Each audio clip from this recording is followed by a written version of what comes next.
ನೋವಾಗ್ತಿರೋದೇನು ಅಂತ ಹೇಳಿದ್ರೆ, ಬಹುಶಃ ಈ ದೇಶದಲ್ಲಿ ಸಿದ್ದರಾಮಯ್ಯವ್ರಿಗೆ ಸಿಕ್ಕ ಅಧಿಕಾರ ಇನ್ಯಾರಿಗಾರು ಸಿಕ್ಕಿದ್ದಿದ್ರೆ ಇಷ್ಟು ವರ್ಷ ದೀರ್ಘಕಾಲ ಅರ್ಧ ಕರ್ನಾಟಕ ಕೊಂಡ್ಕೊಂಡಿರೋರು, ಅದಾನಿ ಅಂಬಾನಿ ಜೊತೆಗಿರೋರು. We should appreciate his stand. ಒಂದು 40-45 ವರ್ಷ ಒಂದು ಅವಧಿ ಬಿಟ್ಬಿಟ್ರೆ he got elected all the time. ಒಂದು ಅವಧಿ ಬಿಟ್ಬಿಟ್ರೆ ಅಪೋಸಿಷನ್ ಲೀಡರ್ ಆಗಿದ್ದಾರೆ, ಸಿ ಎಮ್ ಆಗಿ ಆ್ಯಕ್ಟ್ ಮಾಡಿದ್ದಾರೆ, ಮಿನಿಸ್ಟರ್ಗೆ ಫೈನಾನ್ಸ್ ಮಿನಿಸ್ಟರ್ ಆಗಿ ಮಾಡಿದ್ದಾರೆ.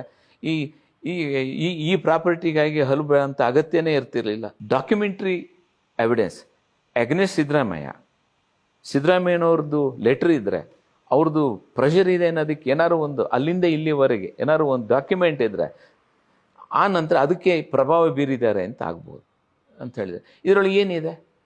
ಇನ್ನೊಂದು ಗವರ್ನರ್ ಆಫೀಸ್ ಏನಿದೆ, governor office it's A constitutional head.